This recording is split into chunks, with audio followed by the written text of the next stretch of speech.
네, 안녕하십니까. 저는 2010년에 많은 분들이 기억을 하고 계시겠지만 당시 제가 경기도의회 원내 대표였습니다.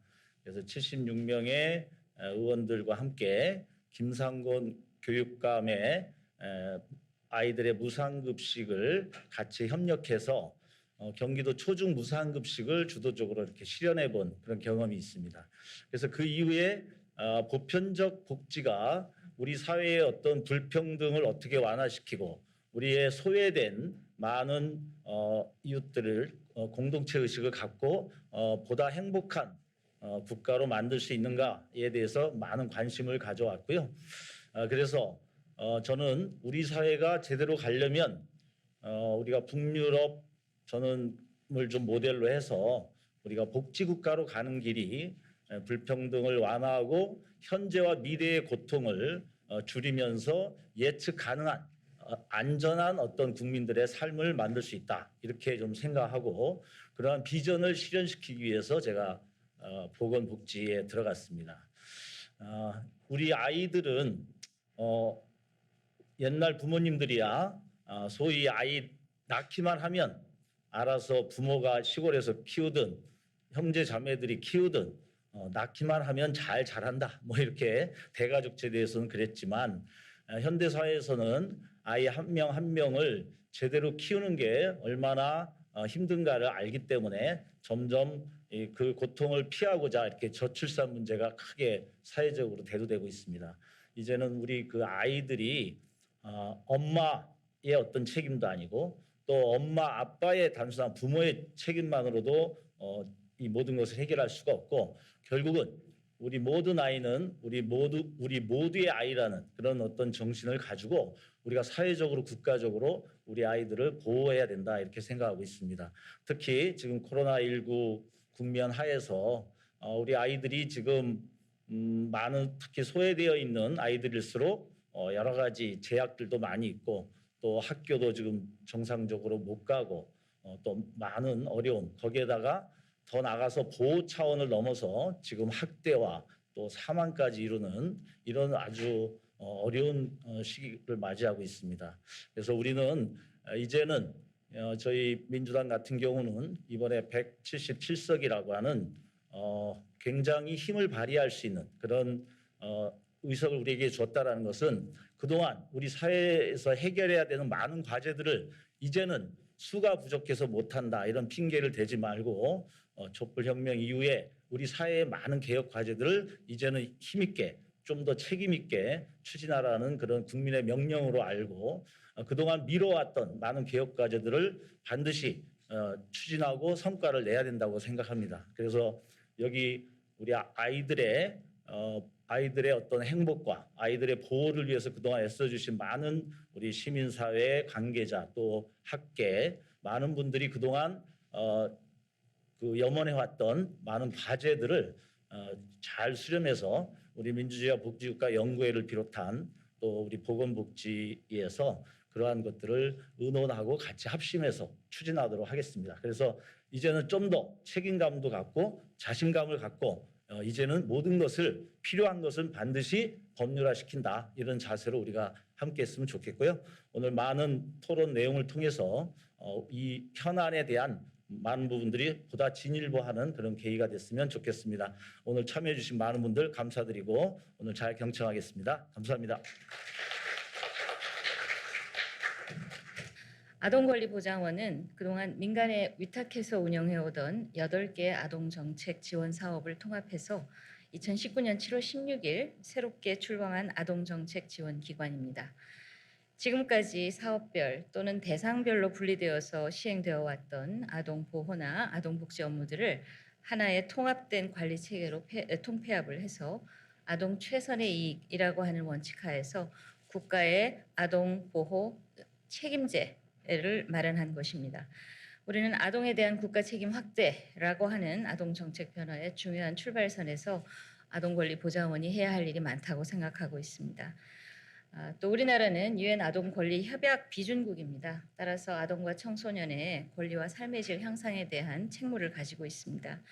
저희 아동권리보장원에서는 모든 아동이 개인 인간으로서의 권리를 행사하고 또 전반적인 삶에서 행복을 누릴 수 있도록 최선의 노력을 다하려고 합니다. 올해는 특히 코로나 바이러스 감염증으로 인해서 사회적인 혼란 또 경제적인 어려움도 각 가정에서 많이들 겪고 계십니다.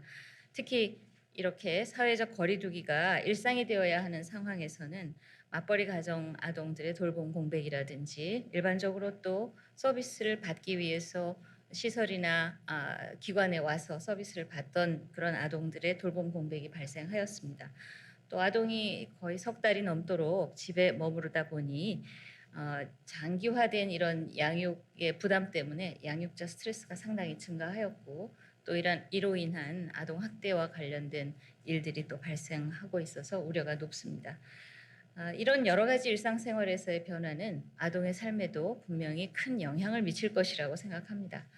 그동안 우리 아동복지 서비스는 대면 서비스와 방문 서비스가 굉장히 중요한 그런 서비스였는데요. 사례 관리를 했기 때문에 지금 우리 사회는 이제 코로나19 극복하기 위해서 사상 초유의 온라인으로 진행하는 서비스들을 많이 개발하고 있고 또 교육계에서도 온라인 개학을 도입했습니다. 돌봄 시설이 휴원한다든지 또 아동이 참여할 수 있는 프로그램들이 축소되면서 사회적 거리두기의 시대에 어떻게 아동복지 서비스를 잘 할 수 있는지 저희가 머리를 모아서 좋은 방안을 생각해내야 할 때라고 생각합니다. 이 시점에서 우리는 아동 이익을 최우선으로 하는 이런 아동보호 체계 구축 그리고 아동복지 서비스의 효과적인 지원 방안을 심도 있게 논의하고자 오늘 이 자리에 모였습니다. 우리 원은 아동권리보장원이라는 기관명에 걸맞게 모든 아동의 권리가 실현되는 그날까지 늘 최선의 노력을 다할 것을 약속드립니다. 네, 감사합니다. 반갑습니다. 저 중앙대학교에 있는 최영이라고 합니다. 그래서 오늘 제가 발표할 내용은 아동 보호 돌봄 체계라고 되어 있긴 한데 주로 아마 돌봄 체계랑 좀 관련이 되어 있게 좀 거시적인 측면을 좀 말씀을 드리려고 하고요. 첫 번째 말씀드릴 게 감염병 관련한 내용을 말씀을 안 드릴 수가 없어요. 아마 다른 분들도 다 비슷한 내용을 말씀을 드릴 것 같은데 좀 요약을 하자면 사실은 아동 같은 경우에는 이제 지금 치사율도 좀 낮고 거의 안 나오고요. 그다음에 감염률도 상당히 낮은 형태이긴 합니다. 근데 이제 문제는 계약을 하고 난 이후에 아동들이 감염되는 경우가 많고 그럴 경우에 사실은 대처하기가 상당히 쉽지 않은 부분도 있습니다. 예를 들면 아동들 같은 경우에 이제 자가격리에 들어가면은 결국은 부모가 아동들을 돌볼 수밖에 없는 상황이고 이제 노동시장에 참여하는 부모들 같은 경우는 그게 상당히 쉽지 않은 상황에 놓을 수 있는 그런 부분들도 있고요. 그 이외에 뭐 아동이 이제 병원에 입원한다든지 여러 상황들에 따라서 돌봄의 위기가 도래할 가능성이 상당히 높지 않을까 이런 말씀을 좀 드릴 수 있을 것 같고 문제는 이게 단시간에 끝나는 게 아니라 이러한 위기가 이제까지 저희가 보시면 메르스라든지 사스라든지 계속적으로 주기적으로 이제 반복적으로 나타날 가능성이 상당히 높지 않을까 그래서 거기에 대한 대비를 좀 돌봄 체계에서 해야 되지 않을까라는 말씀을 좀 드리고 싶고요.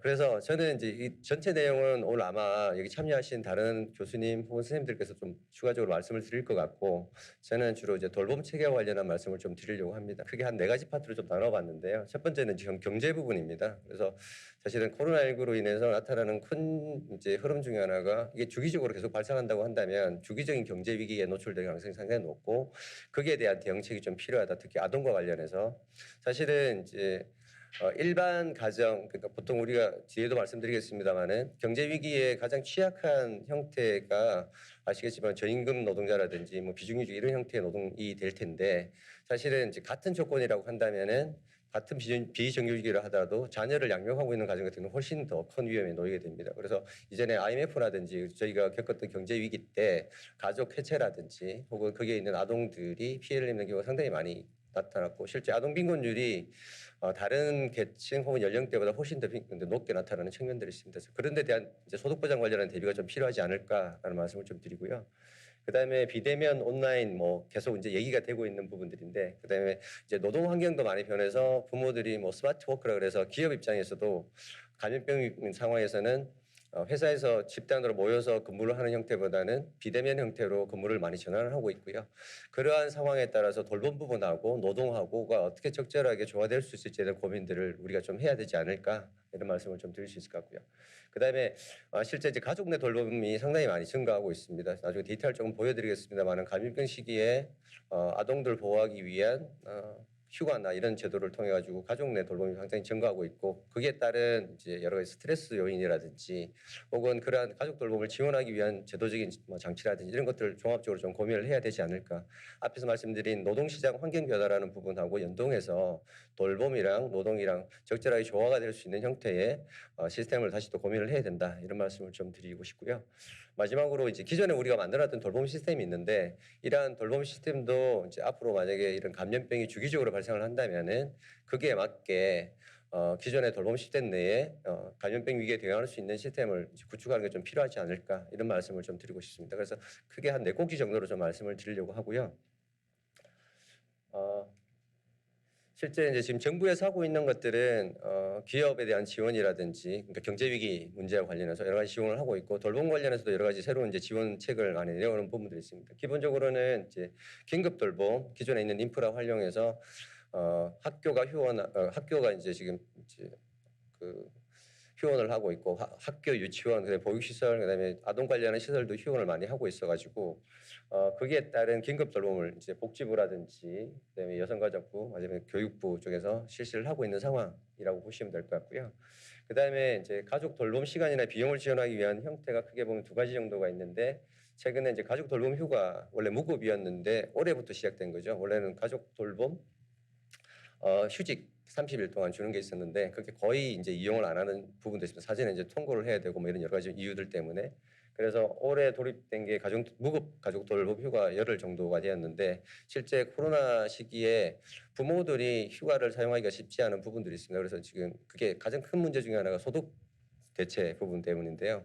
어쨌든 정부에서는 가족 돌봄 휴가를 유급으로 지금 전환을 한 상태인데 아마 임시적으로 전환을 한 걸로 알고 있습니다. 그래서 이 부분도 좀 같이 이제 고민을 좀 해야 될 상황이라고 말씀 좀 드릴 수 있을 것 같고요. 그다음에 뭐 아까 권희숙 의원님 말씀을 하셨지만 그 시차 출퇴근제라든지 선택근무제라든지 재택근무라든지 원격근무 이런 것들에 대한 이제 기업의 선호가 상당히 높아지고 있습니다. 그래서 그게 맞게 정부도 이제 지원을 하고 있는데 이게 아까 말씀드린 바와 같이 돌봄이랑 가족 내 돌봄이랑 잘 연동되기 위한 체제를 우리가 좀 고민을 해야 되지 않을까라는 말씀을 좀 드리고 싶고요. 지금 이제 정부에서 이런 것들 지원을 하고 있고요.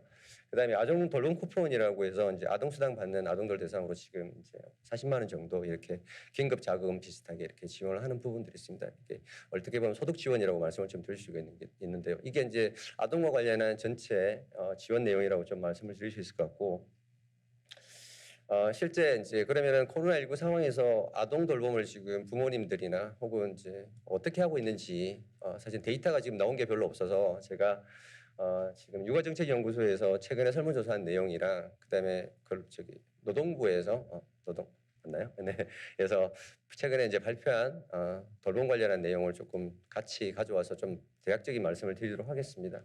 기본적으로는 이제 코로나 시기에 부모님들이 가장 선호하는 방식은 현재 아동들을 직접 돌보는 가장 선호하는 형태이고요. 외벌이 같은 경우에는 당연히 그 부분이 많이 증가하고 있고 맞벌이 부부 같은 경우에도 그 부분이 상당히 증가하고 있다. 근데 이제 그 부분과 다 충족시키지 못하는 부분들은 이제 친인척 찬스라고 보통 얘기를 하죠. 할아버지 할머니나 이런 분들을 통해서 이제 가정 내 돌봄을 하고 있고요. 그다음에 일부 긴급 돌봄이라든지 이러한 형태로 지금 진행을 하고 있다 이렇게 좀 말씀을 드릴 수 있습니다. 제가 말씀드리고 싶은 얘기는 이제 이런 경제적 충격이 유자녀 가구에게 훨씬 더 크게 나타난다라는 거고요.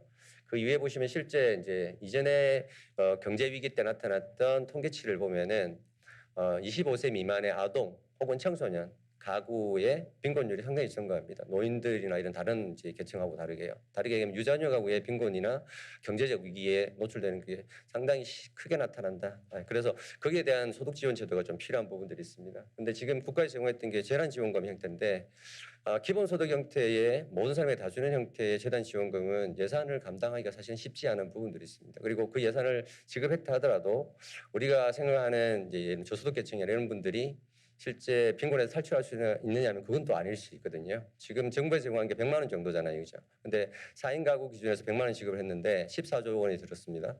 근데 실제로 계산을 해보시면 4인 가구 최저 생계비가 얼마냐면은 지금 147만 원, 150만 원 가까이 되잖아요, 그죠? 사실 최저 생계비도 안 되는 돈이에요. 결과적으로 보면은. 그래서 그렇게 많은 돈을 썼는데도 실직한 사람들에게 사실은 최저 생계를 보장 못하는 형태가 될 가능성이 높다는 겁니다. 그래서 이게 과연 지속 가능성이 있을지에 대한 고민을 좀 해봐야 되지 않을까라는 생각이 들고요. 그다음에 이제 저소득층 위주로 타겟해서 가는 게 어떻게 보면 효과가 있을 수는 있는데 지금 위기 자체가 중산층까지 포괄하고 있기 때문에 사실은 좀 보편적이면서도 좀 효과적인 형태의 대안적인 이제 제도를 좀 고민해 볼 필요성이 있고 사실은 아동수당이라는 사회수당 제도가 기본적으로 기본소득이랑 가장 유사한 형태이긴 하지만 여러 가지 정책적 목적을 다 가지고 있는 겁니다. 그래서 가능하다면은 아동수당을 확대하는 방식이 재원으로 봤을 때나 혹은 정책적 효과로 봤을 때는 가장 합리적인 형태의 대안적 방법이지 않을까. 즉 사회수당을 확대하는 게 기본소득 논의랑 연관시켜 보면은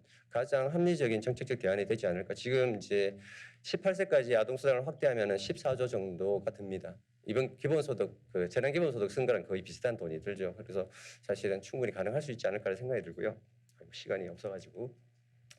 그다음에 이제 노동과 관련 부분인데 노동하고 돌봄 체계를 좀 구축해야 되는 부분들인데 사실은 이제 유연 노동 같은 경우에는 서구 유럽 같은 경우에는 아동 돌봄과 관련해서 가장 합리적인 정책 중에 하나라고 얘기를 합니다. 그래서 부모들이 어릴 때는 유급 휴가를 받아서 아동들을 돌보고요. 이후에는 이제 시간 단축이라든지 유연한 근로 시간 조정을 통해 가지고 아동들을 돌볼 수 있도록 그리고 보육 서비스를 이제 교차적으로 이용하게 보통 그래서 0세는 이제 유급 휴가를 받아서 가정 양육, 그다음에 1, 2세 때는 방금 말씀 유연한 노동 근무 환경을 통해 가지고 아동을 돌보면서도 노동을 할 수 있는 환경, 그다음에 3, 4세 넘어가게 되면 이제 조기 교육이 필요하기 때문에 보육 서비스를 이용하는 이런 형태로 구성이 되어 있는데 그러려면은 방금 말씀 저 앞에 끝에 있는 유연한 휴가, 그다음에 유연한 돌봄 시간 이런 것들이 다 필요한 부분들이 있습니다. 그래서 근데 이게 사실은 잘 작동 안 한 이유 중에 하나가 기본적으로 보면은 휴가 제도 같은 경우는 소득 보장이 제대로 안 된다든지 그다음에 기업 입장에서는 시간 단축이나 이런 것들을 했을 때 예를 들면 시간제 근무를 했을 때 노동 조건을 열악하게 만든다든지 이런 여러 가지 문제들 때문에 제대로 작동 안 한 게 있어서 사실은 이제 그러한 부분에 대한 고민이 좀 필요한 거죠. 그래서 유연한 노동이랑 그다음에 돌봄 부분을 적절히 조화시킬 수 있는 그러한 형태의 제도 설계가 좀 필요하다라는 말씀을 드리고요. 기본적으로는 유연한 소득 보장과 관련된 부분이 유급휴가라든지 유급 시간 단축이라든지 이런 부분에 대한 고려가 상당히 필요하다 이런 말씀을 좀 드리고요. 자, 시간이 없어가지고 간단하게 마무리하도록 하겠습니다. 그다음에 이제 기존 공식 돌봄 체계에는 긴급 대응력 여력을 좀 확충하는 게 필요한데 예를 들면 이제 보육 서비스 같은 경우에 지금 민간 위주잖아요. 그러면은 긴급 돌봄을 하기가 상당히 쉽지가 않습니다. 개별 기관들에게 긴급 돌봄을 부탁하기가 쉽지가 않거든요. 그래서 사실 이런 부분들은 공적인 역할을 가진 기관에서 하는 게 적절할 수 있습니다. 그래서 위기 상황에는 그래서 공적 인프라를 확충하는 거예요. 공공시설을 확충하고 거기에다가 긴급 돌봄을 할 수 있는 여지를 공간이라든지 인력이라든지 이런 걸 배치하는 게 사실은 좀 더 적절할 수 있지 않을까라는 말씀을 좀 드리고요. 그다음에 지자체 방과후 돌봄 같은 경우는 지자체 중심의 돌봄 시스템을 구축을 해야 되는데 이게 부처별로 너무 이제 분리가 되어 있어서 이걸 좀 통합하는 과정들이 필요하고 지역 단위에서 통합해서 긴급 돌봄이나 이런 것들을 체계적으로 제공하는 게 필요한 부분들이 있습니다. 그래서 지자체 중심으로 제도를 좀 개편하는 게 필요하지 않을까라는 말씀을 드리고요. 그다음에 기존의 이제 공식 돌봄 서비스 내에 감염병 관련한 여러 가지 인력이나 시설들을 배치하는 것들 이런 것도 고민을 해봐야 된다라는 게 있고 마지막으로 이제 비대면 시대 지역사회 중심 서비스가 좀 필요하다 이런 말씀을 좀 드리는데요. 그 몇 가지 좀 적어놓긴 했는데 그 지금 학습 기회 그러니까 학교를 못 가니까 학습 기회가 많이 제한되는 부분 나중에 말씀드릴 분이 계실 것 같습니다만은 그래서 학습 기회를 제공하기 위한 ICT 활용하는 거, 앱이라든지 이런 것 그다음에 부모에 대한 교육이나 혹은 육아에 관한 여러 가지 정보들이 지금 부모들이 이제 사실은 이제 정부기관들이나 육아종합주의센터 이런 게 있긴 하지만 많이 의지하는 데가 사실은 카페, 맘카페 이런 데서 많이 의지를 많이 하시거든요. 근데 거기에 있는 정보가 정확하지 않은 경우들도 있습니다, 사실은. 그래서 앱이나 이런 걸 개발해서 그런 지원을 하는 것도 좀 필요하지 않을까. 사실 외국 같은 경우는 그런 부분들이 있거든요. 비영리 단체에서 그런 걸 만들기도 하고요. 그다음에 이제 아동 학대 관련한 부분인데 이거는 데이터에 기반해서 조기 발견하고 더 중요한 거는 뭐냐면은 그 발견된 아동이나 혹은 이제 그러한 그 위기가 나타날 가능성이 많은 아동들에 대해서 철저한 사례 관리라는 게 좀 필요합니다. 즉 공공 사례 관리 부분이 상당히 중요하지 않을까. 실제 데이터에 접근할 수 있는 분들은 민간이 아니라 공공 부분밖에 접근을 할 수 없거든요. 정보 문제 때문에. 그래서 데이터 확충하고 거기에 공공사례관리자 지금 이제 배치되어 있는 전담 공무원이나 이런 분들의 전문성을 높이고 공공사례관리 강화하는 그러한 안들이 좀 필요하지 않을까라는 말씀을 드리고요. 그다음에 뭐 계속 얘기가 나오고 있습니다만 기존에 여보호와 시설 보호하고 있던 거를 지역사회보호로 좀 전환을 하자라는 말씀. 그리고 이제 도시락이나 이런 형태의 급식 부분을 캐터링 형태로 좀 개편을 하자 이런 말씀을 좀 드리고 싶습니다. 제가 너무 많은 시간을 쓴 것 같습니다. 여기까지 하겠습니다. 서울대 교육학과 강대중입니다. 오늘 제가 말씀드릴 것은 코로나19의 교육적 대응이라는 주제를 가지고 말씀드리는데 크게 두 가지로 말씀드리겠습니다. 하나는 전반적인 현황을 좀 같이 훑어보고요. 아동권리보장원에서 이제 아동의 범위가 18세까지인데 그 권리라는 측면에서 본다면 제가 말씀드릴 수 있는 건 학습권의 내용일 것 같습니다. 아마도 우리가 본격적으로 코로나19에 대해 가지고 경각심을 갖게 된 거는 저 그래프에서 3번 시기인 것 같습니다. 그러니까 확진자 숫자가 갑자기 올라서기 시작한 때인데 대개 2월 말에서 3월 달에 해당합니다. 이 시기에 이제 소위 K 방역이라고 우리가 나중에 이름 붙인 여러 가지 일들이 일어났고요.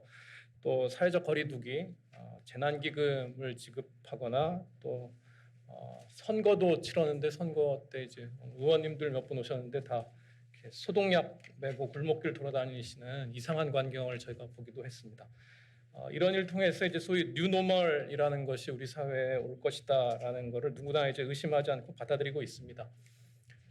교육 분야에서 몇 가지 좀 지난 3개월, 4개월 정도를 보면 분수령이 되던 시점들이 있습니다. 첫 번째 1월 27일입니다. 이때 처음으로 교육 분야에서 보도자료가 나왔어요. 교육부가 보도자료를 낸 게 1월 27일인데요. 그날 우리나라 첫 번째 확진자가 나온 날입니다. 그래서 그때 보도자료 내고 교육부가 한 달 정도 한 일은 중국에서 귀국하는 유학생들, 중국 유학생들을 어떻게 격리시킬 건가. 이게 이제 온 집중이었습니다. 근데 23일 날 우리가 소위 부르는 31번 확진자가 나온 이후에 급선회하는데요. 그때도 사실은 그냥 어떻게 개학을 하는 거는 큰 문제가 아닐 거라고들 다들 생각했는데 하루에 수십 명 단위로 확진자가 나오기 시작하면서 이게 쉽지 않은 일이라는 거가 됐고 불과 며칠 사이에 3월 2일 이제 개학을 며칠 앞두고서 이제 학교 개학을 연기하게 됩니다. 그리고 연기를 2주 단위로 해가지고 3번, 4번 연기를 해가지고 4월 6일 날 급기한 온라인 개학을 합니다. 온라인 수업을 하게 되는 것도 3월 말에 교육부가 몇몇 이제 온라인 수업을 인프라를 갖고 있는 곳들하고 MOU를 맺고 한 일주일 정도 학교 현장에서는 실제로 준비해가지고 4월 6일부터인가요? 그러니까 순차적으로 온라인 개학을 했습니다. 그리고 온라인 개학 이후에 뭐 최근에 이제 등교 개학이 이루어지는데요. 또 등교 개학 하기 전에 수능 시험을 연기했습니다. 그리고 수능 시험 연기하기 전에 3월달 고3 학생들 소위 수능 모의고사 보는 거 가지고 온 사회가 또 이렇게 해도 되냐, 뭐 마냐, 뭐 이런 논란을 겪기도 했습니다. 등교를 한 이후에도 초반에는 한 전체 학교의 4% 정도가 등교를 못했습니다. 확진자가 나온다거나 뭐 접촉자가 있다거나 이래서 한 400여 500개 정도 학교가 실제로 등교를 못하고 있다가 최근 며칠 사이에는 그 학교가 한 10여 개 정도 수준으로 줄은 상태고 지금 학생들이 전부 다 학교 가는 게 아닙니다. 그러니까 대개 학교마다 3분의 1이나 3분의 2 정도만 등교를 하고 있어서 사실상 학교는 뭐 그러니까 반은 열고 반은 닫은 그러나 또 학교에서 일하시는 분들 입장에서 생각하면 교사나 뭐 다른 분들 입장에서 보면 열었을 때보다 훨씬 더 힘든 이런 상황이 지속되고 있습니다. 교육부가 사실은 이 등교 개학, 그러니까 3월달에 등교 개학을 연기하기로 한 다음에 처음 한 게 긴급 돌봄 수요 조사였습니다. 소위 학교를 자녀를 이제 못 보내게 되면 이 아이들 어떻게 할지 이제 학교에서 긴급 돌봄 수요 조사를 했는데요. 대개 한 아주 소수의 초등학교는 매우 소수의 학생들이 신청을 했고 유치원은 조금 뭐 숫자가 많았습니다. 근데 이게 개학을 계속 연기하면서 이 숫자가 점점 늘어나서 유치원 같은 경우는 평균적으로 한 절반 정도는 긴급 돌봄이라고 긴급 하여튼 나가서 아이들이 다녔습니다. 학교가 온라인 개학한 이후에 실제로 여러 일들이 있었는데요. 앞서 선생님들 뭐 이렇게 간단하게 말씀하신 대로 온라인 수업을 집에서 돌볼 수 있는 아이들과 그렇지 않은 아이들 사이에 격차가 벌어진다는 게 이제 제일 큰 우려였고요. 그런데 교육부가 처음 걱정했던 건 이 격차 문제가 아니라 실제로 온라인 수업을 하는데 접속하지 못하는 아이들이 되게 많을 거다라는 거였습니다. 그리고 학생들이 접속 못하는 건 두 번째고요. 사실은 학교가 접속이 안 됩니다. 그러니까 우리나라 학교 거의 대부분이 와이파이가 안 되거든요. 그러니까 학교 전체에 와이파이가 터지질 않습니다. 와이파이 터지는 곳이 학교의 아주 일부분이고 뭐 되게 어느 한 교실 정도 터지는 곳들이 괜찮은 곳들이고 학교 전체가 터지는 곳들이 그렇게 많지 않았습니다. 근데 그리고 그 소위 상용 이메일이라고 그러죠. 뭐 네이버나 뭐 다음이나 구글이나 이런 걸 학교에서 선생님들이 접속을 못 합니다. 그러니까 그래서 그 사실은 회사나 뭐 저도 대학에 있지만 대학 같은 경우는 그러니까 상용의 회의 시스템 이용해 가지고 수업을 했는데 학교는 그걸 다 막아놨거든요. 근데 이번에 뭐 이렇게 초반에 막 논쟁하다가 다 터버렸어요. 그래서 이게 그 소위 그때 막았던 그 소위 국가 보안과 관련된 게 얼마나 침해당하는지 사실은 좀 조사해 볼 일이긴 한데 막았다가 열었습니다. 학교도 사실 이게 허둥지둥한 게 있었고 각자 개인들 가정에서 학생들 가정에서의 문제도 있었지만 뭐 지방자치단체들이 공격적으로 이 문제 해결에 나서가지고 기기가 없어가지고 그러니까 온라인 수업을 못 받는 아이들은 정말 한 명도 없는 상황을 2주 만에 만들어냈습니다. 저는 이게 국가보다 훨씬 더 지방자치단체가 이번에 실력 발휘를 제대로 했다 이렇게 생각하고 있습니다. 이 개학 이후에도 사실은 이제 학원발 이 감염 문제 때문에 교육계가 계속 긴장하고 있습니다. 뭐 기사 몇 토막 제가 여기 홈페이지에 PPT에 인용을 했지만 강서구에는 미술학원, 뭐 어디 보습학원, 뭐 어디 입시학원 이런 게 끊임없이 나옵니다. 학원은 그동안 교육 정책에서 사교육비 소위 문제를 해결하는 데 있어서 억눌러야 되는 곳이지 그러니까 정책적으로 양성화해가지고 관리해야 되는 곳으로 한 번도 상정된 적이 없습니다. 학원도 사람이 모이는 곳이라서 이번 일을 통해 가지고 학원을 어떻게 관리할 건가를 가지고 여러 가지 미진한 법안들 문제가 계속 문제 제기가 되고 있습니다. 또 심지어는 지역 단위 교육청에서는 동네 학원들 등록은 받아가지고 있는데 그 학원을 관리하는 그 공무원 인력이 되게 부족해가지고 학원에서 수업을 계속하고 있는데 그 학원이 문을 열었는지 닫았는지도 사실은 교육청에서 잘 파악을 못하는 경우가 많습니다. 그래서 이번 일반 지자체에서 관내에 있는 사람들이 많이 모이는 곳에 이제 가가호 다 방문해가지고 이제 관리를 했는데요.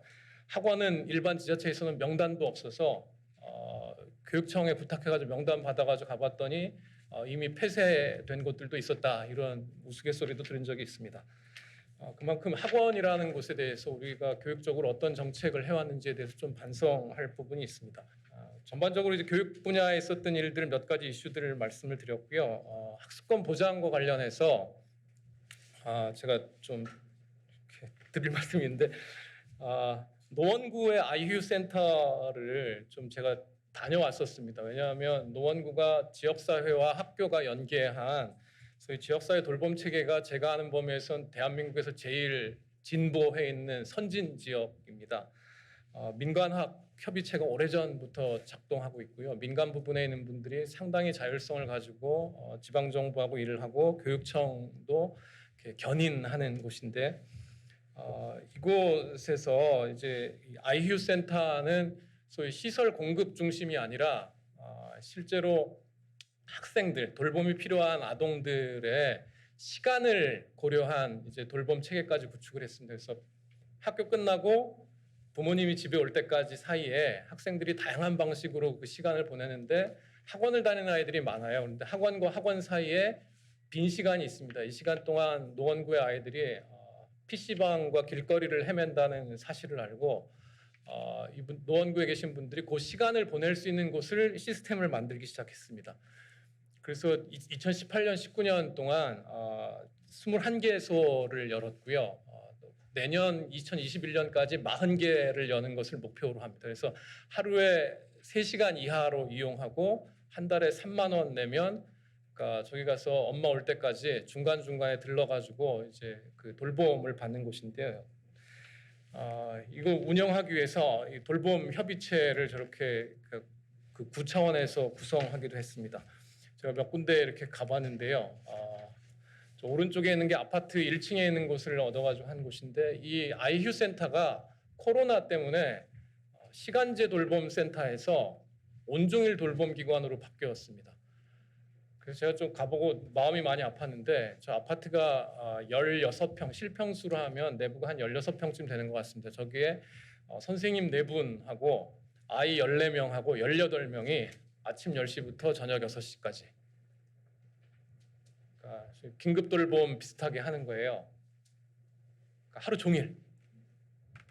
그러니까 10몇 명이 10몇 평, 그러니까 한 사람 앞에 한 평이 되지 않는 공간에 그래서 그 제가 이게 우리 사회적 거리두기, 생활적 거리두기 하고 뭐 긴급 돌봄 한다 그러는데 긴급 돌봄 하는 곳에서 밀집 보육, 밀집 돌봄을 하는 거예요. 근데 뭐 선생님들은 다 애들 안전하게 행복하게 잘 있다고 그러시더라고요. 뭐 그러니까 온라인 계약하면서 이 아이휴 센터에 등원하는 아이들 대상으로 해가지고 거기 계신 이제 돌봄 전담하시는 분들이 아이들의 학습 욕구에 대해서 여러 가지 조사를 했는데요.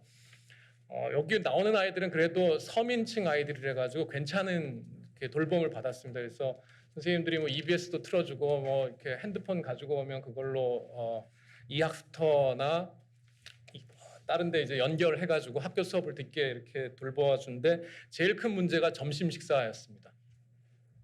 그러니까 학교는 친환경 무상급식 해가지고 밥을 주는데 학교가 문 닫는 순간 밥 먹을 곳이 없어져가지고 이곳은 시간제 돌봄하는 곳이니까 밥 주는 게 없거든요.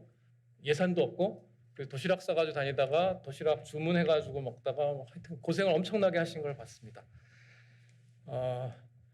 실제로 학습권이라고 하는 거가 우리 교육기본법에 능력과 적성에 따라서 교육받을 권리와 평생에 걸쳐 학습할 권리로 구성됩니다.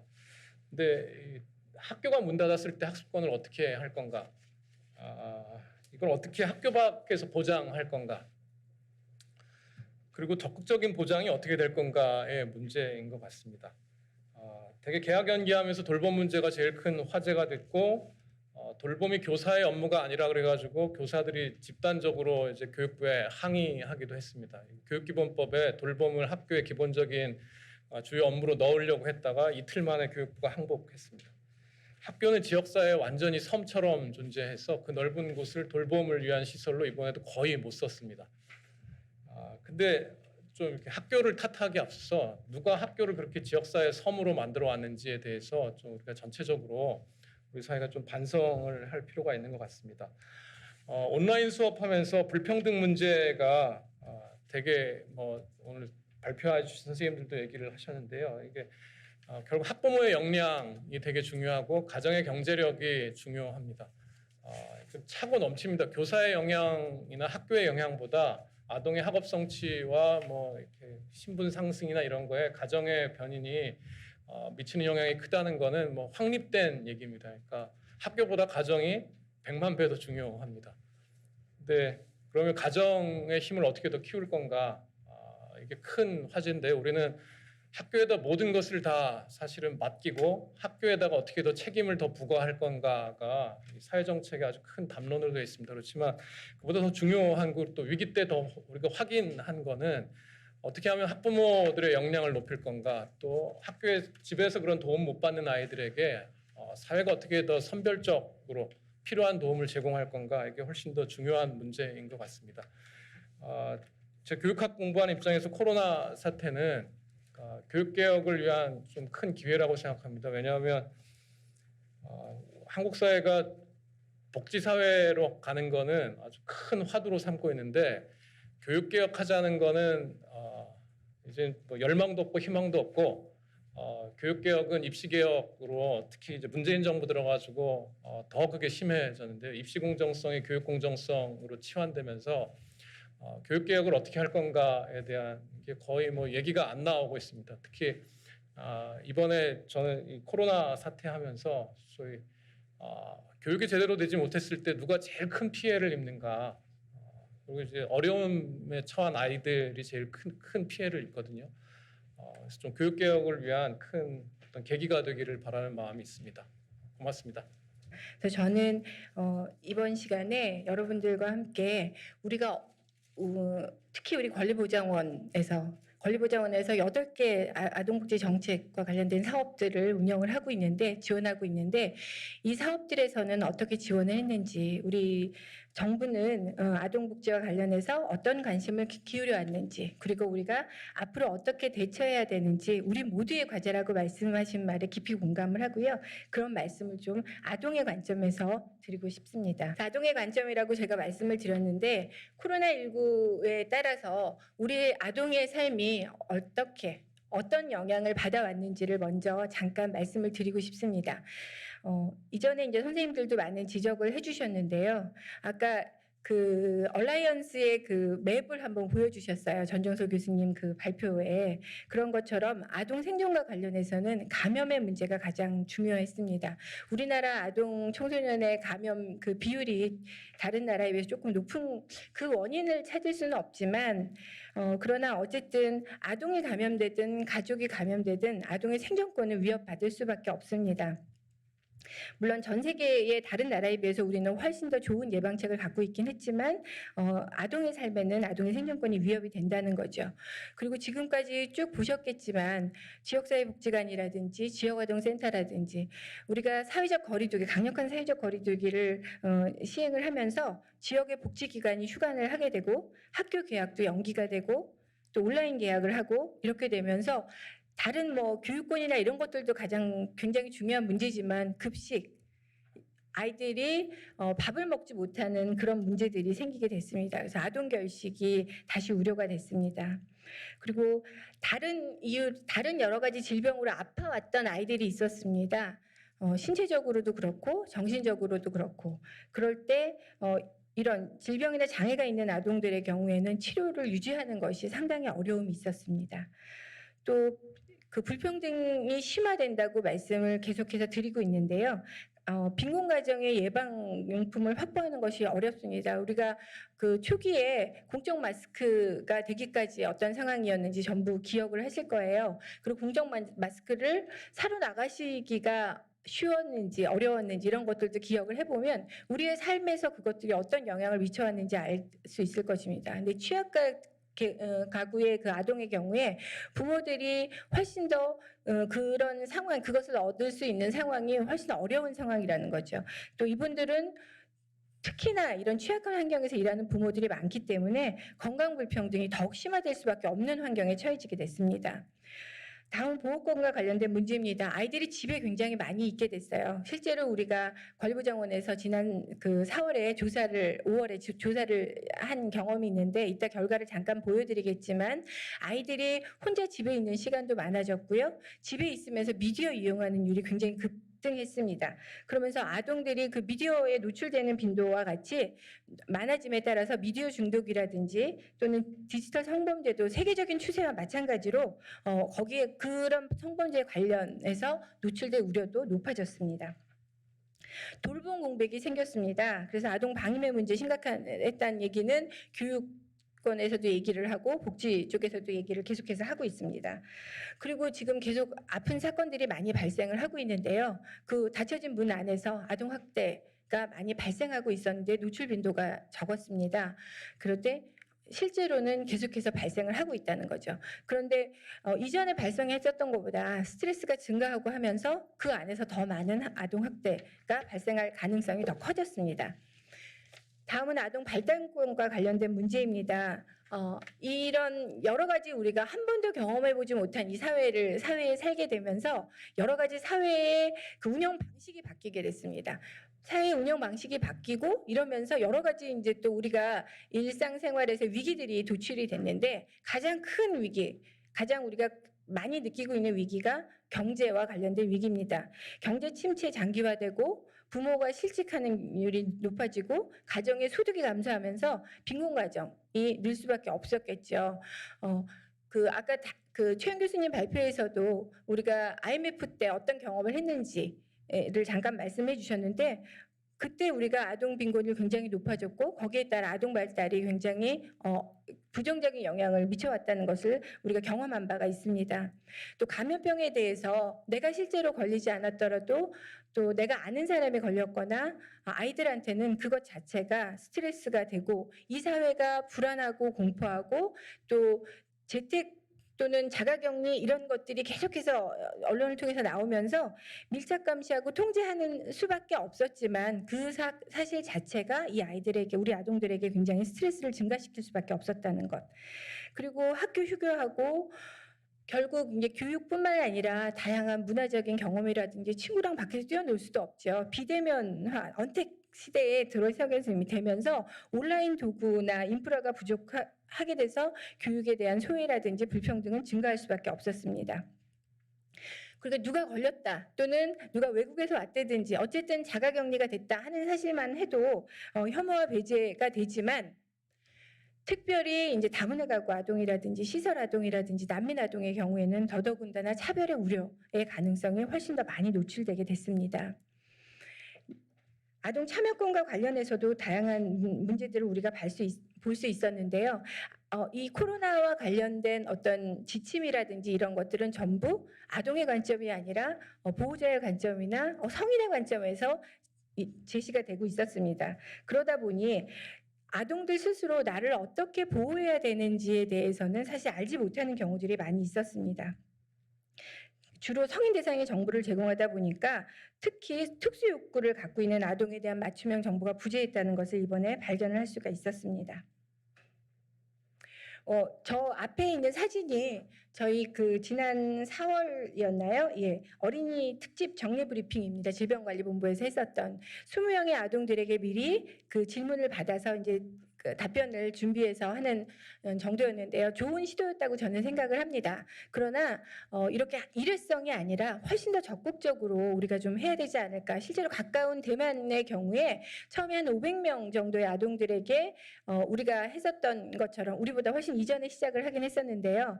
그런 그 절차를 거쳐서 500개의 질문에 대해서 답변을 하고 근데 이제 줌으로 실시간으로 시도를 했다고 합니다. 그렇게 이제 시도를 하다가 아동들이 나는 이게 더 궁금해 이런 의견들이 더 많아지고 하면서 참여할 수 있는 기회를 훨씬 더 확대하고 정기적으로 정부에서 지자체에서 이런 활동들을 하면서 아이들이 실제로 내 문제에 대해서 내가 궁금했었던 것들을 정책을 위반하는 사람이나 정책에 관련된 직접적으로 영향력을 미칠 수 있는 사람들이 대답하고 답변하고 이런 기회를 가졌다는 거죠. 자, 이런 위기를 우리가 경험을 하면서 실제로 코로나 위기 상황에서 아동과 양육자 종사자들이 어떤 욕구가 있었는지 저희가 한번 조사를 했습니다. 5월 6일에서 13일까지 저희가 일주일 정도 조사를 했고요. 구글 양식을 활용해서 온라인 설문을 통해서 진행을 했습니다.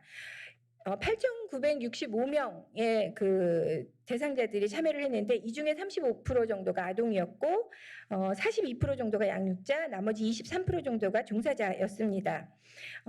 중고등학교 아동 중에는 한 36% 정도 참여를 했고요. 초등학생이 48.6% 정도 참여를 하였습니다.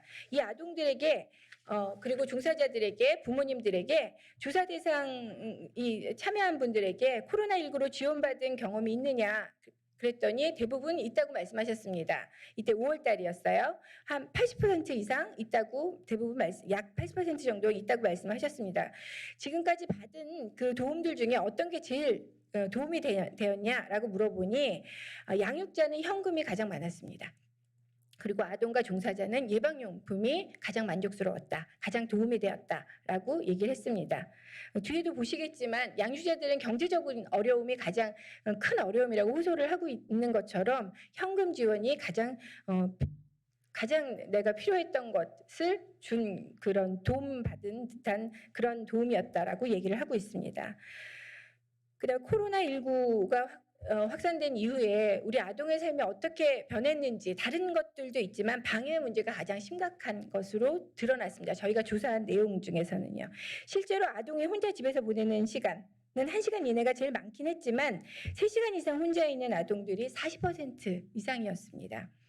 그 중에서 아동이 집에서 가장 오랫동안 함께 시간을 보내는 사람이 누구냐고 물어봤더니 아동 혼자 또는 아동들끼리 있는 경우가 우리나라 아동종합실태조사라고 여러분 들어보셨죠? 2018년도 아동종합실태조사에 따르면 아동들끼리 있는 경우가 28.9%입니다. 그런데 저희가 이번에 코로나 이후에 물어봤더니 이것보다 10%나 많은 38.9%의 아동이 아동들끼리만 집에 있는다라고 얘기를 하고 있었습니다. 그래서 실제로 코로나 이후에 처음에는 돌봄휴가라든지 이렇게 해서 부모님들이랑 같이 있는 경우가 많았으나 이 시기가 연장됨에 따라서 아이들끼리만 있는 경우가 훨씬 많아졌다는 것을 다시 한번 확인할 수 있었습니다. 이 아이들이 집에 이렇게 있으면서 무엇을 할까요? 뭘 가장 많이 하냐고 물었더니 TV를 보거나 스마트폰 사용하거나 이렇게 컴퓨터 사용하거나 미디어를 이용하는 경우가 많이 있었습니다. 실제로 이 아동종합 실태조사에서 따로따로 물어보기는 했는데요. 3시간 이상 이 TV를 보거나 미디어를 사용하고 있는 아동들이 심각한 수준이었거든요. 6.5%에 지나지 않았습니다. 근데 저희 조사에서는 54%나 아이들이 미디어를 주로 사용하고 있는 것으로 나타났습니다. 굉장히 심각한 상태로 있었습니다. 양육자 종사자의 삶은 어땠는가? 양육자가 느끼는 생활상의 어려움은 아까 현금이 가장 좋았다고 했습니다. 경제적 문제가 가장 어렵다는 말씀을 했었고요. 종사자는 개인 생활이나 업무상의 어려움을 별도로 물어봤는데 개인적으로는 심리적 건강, 신체적 건강이 가장 어렵다고 했습니다. 업무상으로는 업무가 늘어났다. 그런데 두 번째, 이 늘어난 업무를 어떻게 해야 되는지 지침이 없었다. 두 가지였습니다. 업무는 늘어났는데 지침이 없어서 어떻게 일해야 되는지 몰랐다가 가장 컸습니다. 그래서 앞으로는 이런 것들을 종사자들에 대해서는 조금 더 우리가 도움을 줘야 되지 않을까 하는 것을 다시 한번 알게 됐습니다. 한국 사회가 대응해 온 것들 굉장히 많이 있었습니다. 우리 모두 긴급재난지원금 받았고요. 추경 2차례나 했었고 다양한 노력을 했습니다. 특히 이제 우리 아동을 위해서는 어떤 노력을 했는가, 특히 우리 아동권리보장원이 주로 대응한 지원을 중심으로 저희가 한번 분석을 했습니다. 생존권과 관련해서는 현황을 모니터링하는 것이 굉장히 많았어요. 가장 많은 게 현황을 모니터링하고 그다음에 홍보하고 이런 것들이었는데 서비스 영역별 모니터링이 많았고요. 시설 안에 이제 집단 시설들을 발생 지침이 제대로 잘 작동을 하고 있는지 모니터링하는 것이 있었습니다. 두 번째가 이제 방역 물품이나 필요한 자원들이 무엇인지 발굴하고 지원하는 경우들. 그리고 우리가 지침을 제작하는 것들이었습니다. 지침을 제작해서 공동체나 그다음에 정부 지침의 아동판 이런 것들을 제작해서 배포하려고 노력을 했습니다. 보호권과 관련된 우리가 대응해왔던 것은 가정 내 학대 예방을 위한 지원이었고요. 그다음에 보호자에 대한 양육 지원, 그다음에 시설이나 시설에 대한 운영 지원, 특별히 이제 특수한 욕구가 있는 아동에 대한 지원 이런 것들이 이제 주로 보호권 보장에 대한 지원이었습니다. 발달권 보장과 관련해서도 우리가 다양한 지원을 했는데 주로 콘텐츠를 제공하거나 하는 정보의 지원이었습니다. 그래서 저희 이제 보장원 홈페이지나 아니면 저희 보장원에서 지원하고 있는 사업들을 지역아동센터나 돌봄센터나 드림스타트나 이런 데서 주로 이제 홈페이지에 들어가면은 보실 수 있도록 콘텐츠를 개발하고 이런 것들을 제공하는 것이 저희가 주로 했었던 대응이었습니다. 참여권과 관련된 보장을 해야 하겠다고 생각을 하면서도 우리가 어떻게 해야 할지, 어떻게 소통해야 될지 고민이 많았습니다. 그래서 이제 저희가 생각해낸 것이 아이들이 어떤 욕구가 더 필요한지, 어떤 생각을 하고 있는지 보기 위해서 온라인 설문을 시행했습니다. 그래서 이거는 그 내용 자체보다는 감염병 대응에 대해서 아이들 스스로 참여하는 경험을 갖게 해주는 것이 굉장히 중요하다고 생각이 됐고, 앞으로는 우리가 훨씬 더 이런 부분에 더 기억을 하고 중요한 의미를 두어야 되지 않을까 하는 생각이 들었습니다. 그래서 주체적 권리를 지닌 아동에 대한 인식 개선에 대한 강화가 무엇보다 필요하지 않을까 하는 생각이 들었습니다. 이런 조사도 하고 여러 가지 대응을 하면서 또 다른 시설이라든지 사업단의 의견을 들으면서 앞으로 이 포스트 코로나 시대에 남겨줄 우리가 과제는 무엇일까? 한마디로 말씀드리면 아동의 삶이 뭐 이전과 똑같이는 아니지만 일상을 유지할 수 있도록, 근데 그 일상을 유지하는 것이 성인들의 입장이 아니라 아동의 권리를 보장하기 위한 그런 유지가 될 수 있도록 사회가 어떤 역할을 해야 되는지 지금 잠깐이 아니라 지속적인 논의가 필요하지 않을까 하는 생각이 들었고요. 그렇게 해서 저희가 뭐 다른 부분들도 굉장히 많지만 무엇보다 아동 최선의 이익이라는 것이 선언적이고 무엇을 하기 위한 필요 조건이 아니라 필수적이고 기본적인 고려사항이자 대응의 초점이 되어야 될 것을 다시 한번 확인을 하였고 말씀드리고 싶습니다. 이상입니다.